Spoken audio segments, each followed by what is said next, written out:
Dear 24-year-old self, I want you to know that learning how to grow a business is not the same as knowing how to run one. I'm your host, Tiffany Souter, and this is Scared Confident. Dear 24-year-old self, lesson number 4. Lesson number 4 is also very businessy. So those of you who aren't in the business space, you'll have to just hang with me on this one.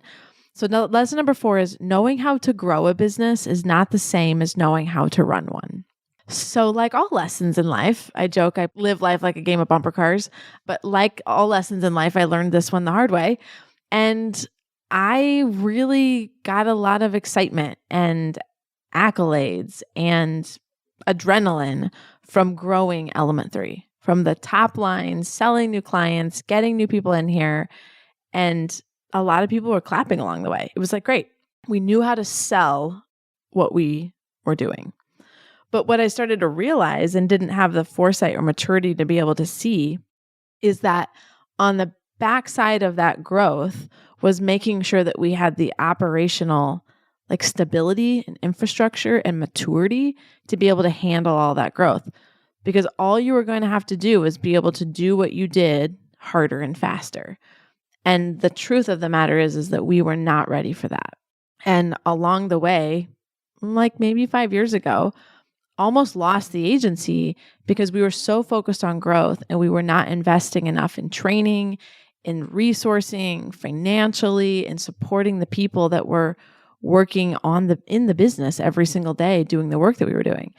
And we were having an excellent sort of amount of success on the sales side, but we were not able to sustain the delivery. And that was a super sucky thing. It didn't feel good from a values perspective, but I didn't know the beast I was creating. And so now I know. Now I'll do it differently as I get a chance to do it again. But for us, the answer to this, and we said yes to EOS, the Entrepreneurial Operating System. If you haven't heard of it, just Google it. I'm not going to go through it right now on this podcast. But that really helped me understand, how do I get clear on the vision? How do I communicate in a cadence that the business and the people who work here understand what's going on? How do I put the people in place to develop the processes and the infrastructure so that as we grow, we have the way to do things repeatedly, and it's not just unicorns flying around trying to solve in real time. And I had no idea the speed at which that disaster ball was going to start rolling downhill.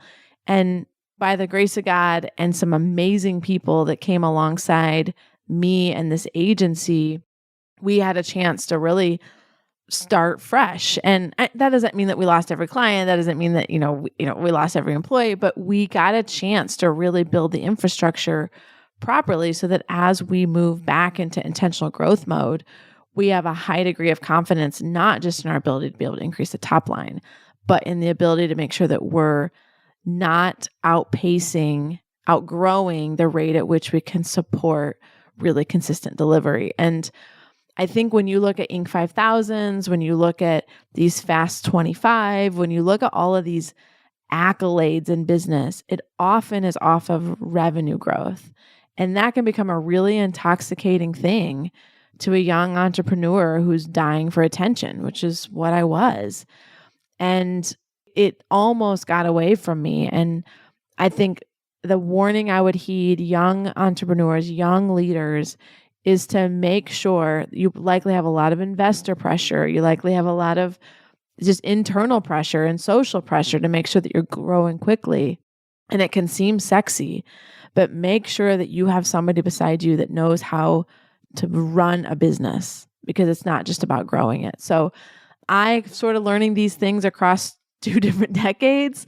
I'm hopeful you can find somebody who starts with you at the start line, who knows how to run it if you know how to grow it, or vice versa. But I think there's rocket ships that explode and never come back to earth because they only knew how to grow it. I've seen great products and services never be able to get off of the launch pad because somebody just thought about how to make it better, but they never knew how to sell. So it takes both pieces, and there'll always be a little bit of conflict between them. But it's important that you're nurturing and thinking and being thoughtful and strategic about both sides, knowing how to grow the business and knowing how to run it. So what else is on your mind? Text me, 317-350-8921, 317-350-8921. And be sure to follow along on your favorite podcast app. Thanks for listening today.